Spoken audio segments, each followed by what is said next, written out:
Right. So for the final project of our speech class, what we were supposed to do is we were supposed to recap the entire book, and this is supposed to be like my comprehensive final exam. So because this is an online class and we were supposed to be creative with this, I thought it'd be funny to do a video in a video, but it's not showing up. So I'll attach the actual link to the video that's on screen right now.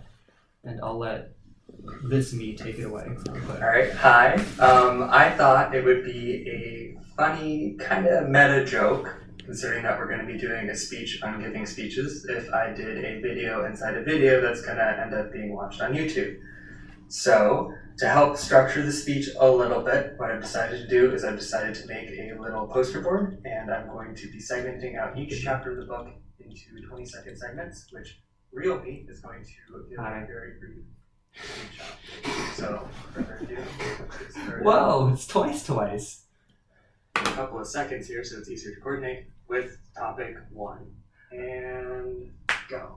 Okay, so chapter 1, communicating for life. Every form of communication has communicators, which are people that are talking, a message, which is things that they're doing, a channel, which is how they're communicating, so like Skype, circumstances, which is where they're doing it, feedback, which is the response between the two people, and noise, which might be something like a loud response in the environment. Topic 2. All right, 2 is perception. So everything you see is processed by your brain. You first select what's important, then you classify it into groups, and you interpret that data and describe meaning to it. So different people will perceive things differently, and you need to remember to keep others in mind while you're giving your speech. On to topic 3. Right. So when we use language, we use words and symbols to express ourselves. We have a lot of synonyms to mean one thing. Sometimes we can be misinterpreted because of this. So every word has a connotation, which is the contextual meaning of the word, and the denotation, which is the actual meaning. So this guy's rich, but we might say he's stingy or miserly or however, depending on how we want to convey our message. So nonverbal communication is all tied up into body movement. Then there's also time, so like how quickly or slowly you're speaking. Like now I'm speaking a little quickly. Smell is important. Definitely wear deodorant when you're presenting. And also there's touch, but that's more for like a conversation individually. All right, so interpersonal communication. This is how you interact with other people, and it's called conversation. Please stop touching each other. Your style is dictated by how much you disclose versus how welcoming to feedback you are. So you might be open, you might be closed, you don't want to overshare, but you also don't want to seem disengaged from the conversation, and vice versa.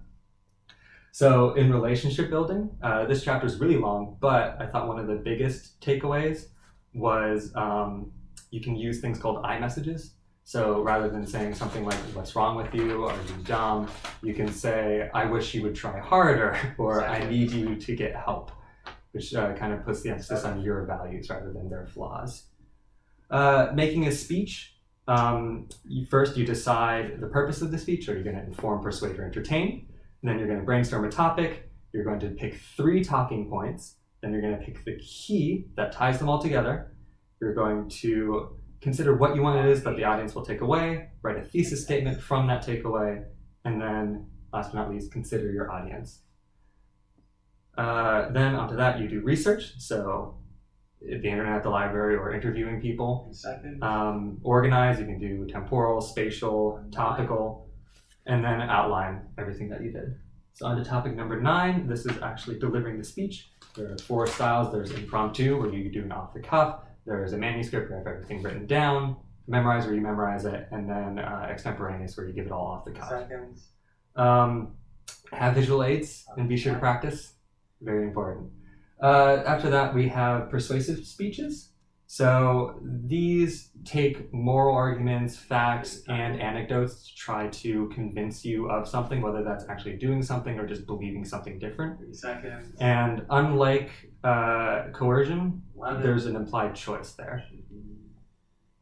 Take a second to figure out where 11 is. So when you're making a persuasive speech, you want to follow these 5 steps. Well, depending if it's if you're not trying to get someone to take action, then you might not want to follow this template. Sorry about that.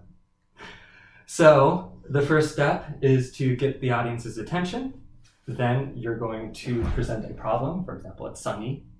Then after that, you're going to present a solution without giving away what it is that you're proposing in step 2.